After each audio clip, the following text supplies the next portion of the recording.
In this session, we will deal with the different steps involved in the research design. So in the previous class, we discussed about the processes or the steps involved in broadly in the research design. Now in this unit, we'll discuss in detail about each one of them and the different methods employed to achieve the objectives set by the researcher. So before this, I would like to take you to your book slide. Yeah. Now, what is the meaning of research design? Why this research design is important? So try to understand this first. First thing, when we take up a research, there are, just have a look at these 10 points. I think these 10 points are visible, or shall I magnify it? Yeah. Are they visible now? Yes, ma'am. Yeah. Now, whenever you take up any research, one should ask all these 10 questions. Now, what are they? What is the study all about?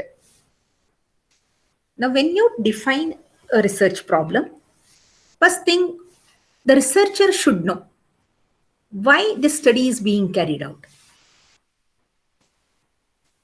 Why this study is being carried out and what is the study about. So once these 2 points are clear, now it is as simple as that. Why are you studying engineering and why have you taken a specific branch? Or whether it is even UG or PG, why are you going ahead with that? So immediately your answer is ready, right? Similarly, here also in the research design process also, one should know why this research is being carried out and what is it all about? What it is going to deal with? What is going to be given by this research? Once these 2 points are clear, then where will the study be carried out? Am I going to carry out it here in the campus or somewhere, some lab I'm going to carry it out, or by on the road only it is sufficient to carry out? What exactly is the requirement of this particular research? So where will the study be carried out? If I know the answer for this, then automatically the method for what I'm going to apply will be clear. If it is an experimental type, definitely I require a lab. If it is a survey kind of a thing, then I require so many number of people or so many samples I require. If it is exploratory type, then where should I restrict my the area to? Where should I explore this? On which population I should concentrate on? So where the study is going to be carried out is the third point.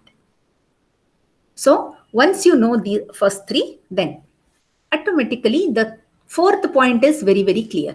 If it is experimental, then what lab records you require, whether it is primary data or secondary data. If it is primary data, then on whom I am going to concentrate. If it is secondary data, from which site I am going to collect the data. If it is survey kind of a thing, then on whom I am going to apply this survey. How the survey is going to be conducted. Whether I am going to go there personally and conduct the survey on a given population, or I am going to float the Google form on the website, then collect the data from them. Or am I going to go directly for the population and observe them, then collect the data by observation? Or am I going to interview them, talk to them one-to-one personally, and then collect the data? So here in the fourth point, what type of data is required? So when the first three are well defined, the fourth point is automatically clear. So these are the different types of data and how are you going to collect? Now what is the fifth point? Where can the required data be found? So where again depends upon the third point as well. Is it exploratory? Is it going to be a predictable kind of a thing? Is it diagnostic type? So what type of research it is? Is it descriptive? Then okay, if it is descriptive, what all information I need to collect for the data collection. So depending upon what type of research it is, these 2 points are going to be defined. So where can the required data be found? Is it college related? Then okay, you have to go to college. Is it engineering specific? Then you have to collect the data from engineering college students. Is it medical specific? Then collect the data from medical people. Is it specific to some population, some like people in a village or a tribe? Then go to that particular area. So depending upon what type these four, once they are defined, you know where to collect the data. Now, what periods of time will the study include? If it is student related, then okay, over 1 year, 2 year, or repetitively you want to collect the data for 4 years of the same students, same batch of students. Rather, like first year, one engineering student enters, then he gets out after 4 years. So how that student's performance is varying. For that, you have to collect the data of the same student or the same batch every year. If it is related to that particular age group, then every time first year when the student enters engineering, okay, 4 years you collect. In that case, it is not concentrated on one batch, it is concentrated on the same age group. If I want to collect the information about a specific subject, say research methodology, then every year the students who are entering or enrolling to this particular course, I'm going to target them and collect the information. How useful this research methodology is for you. If this is my question, then I will collect the information about, say, for 5 years or 10 years. Then taking the inputs from all 10 batches, I am going to give a result. So depending upon what time periods it is going to involve. On the basis of that, you collect the data. So what periods of time will the study include?